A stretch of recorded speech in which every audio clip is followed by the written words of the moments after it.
करेगा वो ना चाहे तो भी परेशान रहेगा, क्योंकि वो निगेटिविटी उसके साथ है ना। भाई एक बात बताओ, माचिस है,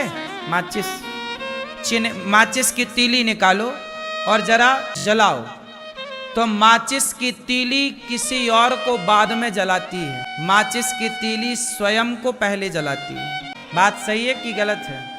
माचिस की तीली भैया किसी और को दिया बाद में जलाएगी, चूल्हे को बाद में जलाएगी, लेकिन वो तीली पहले स्वयं को जलाएगी। बोलो हाँ कि ना? यही है।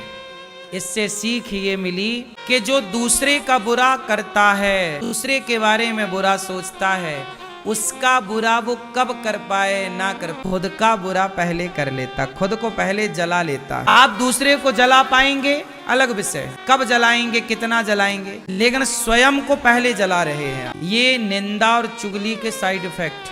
आपके घर में डर लगता है आपको, कई बार आपका घर ऐसा है जिसे खाने दौड़ रहा है, आपके घर में निगेटिविटी ज्यादा है, घर में रहने का आपको मन नहीं करता, क्योंकि घर का वातावरण आपने ऐसा बना रखा। इसलिए मैं आप सबसे कहूं, अपने घर को ही मंदिर बनाइए। अपने घर को क्या बनाइए? मंदिर। कैसे बनेगा? पॉजिटिविटी। कोई गलत बात ना करिए, ना गलत बात करने वालों को घर में कोई आए उसका स्वागत सत्कार ऐसे करिए जैसे भगवान का सत्कार हो रहा है। किस घर में भगवान होते हैं मैया? जिस घर में भगवान होते हैं, जिस घर में अतिथि का स्वागत सत्कार होता है, उस घर में भगवान होते हैं। अब क्या हो रहा घरों में? आज 90% घरों में खासकर स्त्रियां, माताएं, 4 लोग आपके घर में आ गए तो कुछ माताएं, सब स्त्रियां तो बड़ी प्रसन्न होती है, अरे हमारे दो अतिथि आए, रिश्तेदार है, आओ क्या लेंगे, चाय लेंगे, कॉफी लेंगे, आओ आओ बैठो। अंदर से प्रसन्नता है कुछ स्त्रियों को कि मेरे घर मेहमान आए, मेरे घर अतिथि आए, मेरे घर साधु आए, मेरे घर ब्राह्मण आए, मेरे घर कन्या आई। लोग भीतर से खुश हो जाती हैं महिलाएं और पुरुष, अरे मेरे घर तो अतिथि आए, आओ क्या खाएं, ये खाओ, ये खाओ, ये खाओ, तुम्हारे लिए ये बनाएंगे, ये खाओ। और कुछ लोग कैसे होते हैं, किसी के घर मेहमान आ गए तो उनका सिर चढ़ जाता है, अरे कहाँ आ गए, बनाना पड़ेगा। मेहमानों को देख करके जिन स्त्रियों का सिर चढ़ता है वो घर ही नरक की श्रेणी में चला जाता है, अपने आप नरक की लिस्ट में चला गया। उस घर में भगवान कभी नहीं आते। जिस घर अतिथि जिस घर में नहीं आए, अतिथि का सम्मान जिस घर में नहीं हो, उस घर में भला भगवान का क्या काम है? इसलिए कहते हैं अतिथि देवो, जिस घर में माँ प्रसन्न है, माँ खुश, पिता खुश, अतिथि खुश, वहां भगवान भी चल कर जाते हैं। इसलिए मेरी माँ तुम गृहस्थ हो।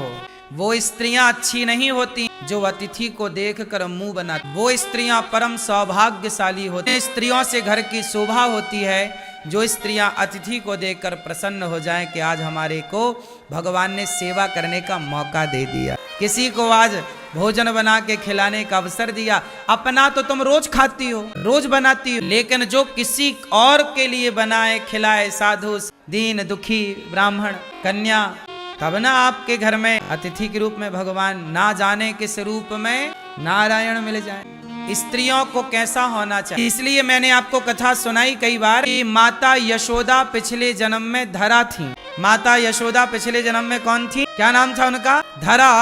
माता यशोदा पिछले जन्म में धरा थी और वो संतों की सेवा ही करती थी। कोई आए द्वार पर खिलाती, और काम क्या करती?